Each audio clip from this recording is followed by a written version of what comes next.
ನಮ್ಮ ಕರ್ನಾಟಕದ ವಿಶೇಷ ವಾಂಗಿಬಾತ್ನ ಹಲವಾರು ವಿಧಾನಗಳಲ್ಲಿ ಮಾಡ್ಕೊಳ್ತೀವಿ. ಅದರಲ್ಲಿ ಇದು ಒಂದು ವಿಧಾನ. ಯಾವುದೇ ರೀತಿ ವಾಂಗಿಬಾತ್ ಪೌಡರ್ ಉಪಯೋಗಿಸದೆ ಮನೆಯಲ್ಲೇ ಫ್ರೆಶ್ ಆಗಿ ಮಸಾಲೆನ ರುಬ್ಬಿ ಮಾಡುವಂಥ ವಾಂಗಿಬಾತ್ ಇದು. ಒಂದ್ಸಲ ಈ ವಾಂಗಿಬಾತ್ ರುಚಿ ನೋಡಿದ್ರೆ ಮತ್ತೆ ಮತ್ತೆ ಇದೇ ರೀತಿಯೇ ಮಾಡ್ಕೊಳ್ತೀರಾ. ಸೊ ಬನ್ನಿ ಹಾಗಿದ್ರೆ ಮಾಡೋದು ಯಾವ ರೀತಿ ಅಂತ ನೋಡೋಣ. ಮೊದಲು ನಾನಿಲ್ಲಿ 2 ಕಪ್ ಅಕ್ಕಿ ತಗೊಂಡಿದ್ದೀನಿ. ನಾನು ಉಪಯೋಗಿಸಿರೋದು ಬುಲೆಟ್ ರೈಸ್. ನೀವು ಯಾವ ಅಕ್ಕಿ ಬೇಕಾದರೂ ತೊಗೊಳ್ಬೋದು. ಅಕ್ಕಿನ ನೀಟಾಗಿ ತೊಳೆದು 10 ನಿಮಿಷ ಮುಂಚೆ ನೆನೆಸಿಟ್ಕೊಳ್ಬೇಕು. ನೆಕ್ಸ್ಟ್ ಈಗ ಗ್ಯಾಸ್ ಸ್ಟವ್ ಮೇಲೆ ಒಂದು ಬಾಣಲಿ ಇಟ್ಕೊಂಡು 1 ಟೇಬಲ್ ಸ್ಪೂನ್ ಎಣ್ಣೆ ಸೇರಿಸ್ಬಿಟ್ಟು ಮೀಡಿಯಮ್ ಸೈಜ್ದು 3 ಈರುಳ್ಳಿ, 4 ರಿಂದ 5 ಮೆಣಸಿನ್ಕಾಯಿ, 7 ರಿಂದ 8 ಎಸಳು ಬೆಳ್ಳುಳ್ಳಿ, 1 ಇಂಚು ಶುಂಠಿನ ಸೇರಿಸ್ಬಿಟ್ಟು ಫ್ರೈ ಮಾಡ್ಕೊಳ್ಳಿ. ಜಸ್ಟ್ 1 ನಿಮಿಷ ಫ್ರೈ ಮಾಡಿಕೊಂಡು 1 ಹಿಡಿ ಕೊತ್ತಂಬರಿ ಸೊಪ್ಪು, ಅರ್ಧ ಹಿಡಿ ಪುದೀನ, 3 ರಿಂದ 4 ಲವಂಗ, 2 ಪೀಸ್ ಚಕ್ಕೆನ ಸೇರಿಸ್ಬಿಟ್ಟು ಫ್ರೈ ಮಾಡ್ಕೊಳ್ಬೇಕು. ಇದೆಲ್ಲವನ್ನು 1-2 ನಿಮಿಷ ಫ್ರೈ ಮಾಡಿಕೊಂಡು ಸ್ವಲ್ಪ ತಣ್ಣಗಾದ್ಮೇಲೆ ಒಂದು ಬ್ಲೆಂಡರ್ ಜಾರ್ಗೆ ಸೇರಿಸಿ ಬೇಕಾದಷ್ಟು ನೀರು ಸೇರಿಸ್ಬಿಟ್ಟು ರುಬ್ಕೊಳ್ಳಿ. ನೋಡಿ, ಈ ರೀತಿ ನುಣ್ಣಗೆ ರುಬ್ಬಿ ತೆಗೆದಿಟ್ಕೊಳ್ಬೇಕು.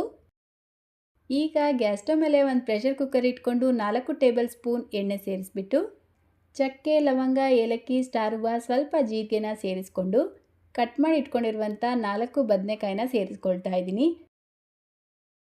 ನೀವು ಯಾವ ಬದನೆಕಾಯಿ ಬೇಕಾದರೂ ಸೇರಿಸ್ಕೊಳ್ಬೋದು. ಇದರ ಜೊತೆಗೇ 1 ಕಪ್ ಬಟಾಣಿನ ಸೇರಿಸ್ಕೊಂಡು 2 ನಿಮಿಷ ಫ್ರೈ ಮಾಡ್ಕೊಳ್ಳಿ.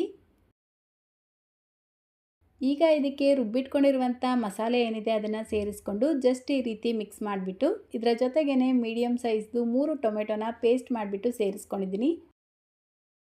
ಈ ಟೊಮೆಟೊ ಪೇಸ್ಟ್ನ ಸೇರಿಸ್ಕೊಂಡು ಮತ್ತೆ ಒಂದು 4 ರಿಂದ 5 ನಿಮಿಷ ಫ್ರೈ ಮಾಡಿಕೊಂಡು ಈಗ ಇದಕ್ಕೆ ಅರ್ಧ ಟೀ ಸ್ಪೂನ್ ಅಚ್ಕಾರದ ಪುಡಿ, 1 ಟೀ ಸ್ಪೂನ್ ಧನಿಯಾ ಪುಡಿ, 1/4 ಟೀ ಸ್ಪೂನ್ ಅರಿಶಿನ, ರುಚಿಗೆ ತಕ್ಕಷ್ಟು ಉಪ್ಪು ಸೇರಿಸ್ಬಿಟ್ಟು ಮಿಕ್ಸ್ ಮಾಡ್ಕೊಳ್ಳಿ. ಈಗಾಗಲೇ ನಾವು ಮೆಣಸಿನ್ಕಾಯಿನ ಸೇರಿಸ್ಕೊಂಡಿರೋದ್ರಿಂದ ಖಾರದ ಪುಡಿನ ಸ್ವಲ್ಪ ಕಡಿಮೆನೇ ಸೇರಿಸ್ಕೊಂಡು ಈಗ ಇದಕ್ಕೆ 10 ನಿಮಿಷ ಮುಂಚೆ ನೆನೆಸಿಟ್ಕೊಂಡಿರುವಂಥ ಅಕ್ಕಿ ಸೇರಿಸ್ಬಿಟ್ಟು ಮಿಕ್ಸ್ ಮಾಡ್ಕೊಳ್ಳಿ. ಜಸ್ಟ್ ಈ ರೀತಿ ಮಿಕ್ಸ್ ಮಾಡಿಕೊಂಡು ನೀರು ಸೇರಿಸ್ಕೊಳ್ಬೇಕು. ಯಾವ ಕಪ್ಪಲ್ಲಿ ಅಕ್ಕಿ ಅಳತೆ ಮಾಡ್ಕೊಂಡಿದ್ರೋ ಅದೇ ಕಪ್ಪಲ್ಲೇ 3/4 ಕಪ್ ನೀರು ಸೇರಿಸ್ಕೊಳ್ಬೇಕು. ಅಂದರೆ 1/4 ಕಪ್ ನೀರು ಕಡಿಮೆ ಸೇರಿಸ್ಕೊಳ್ಳಿ.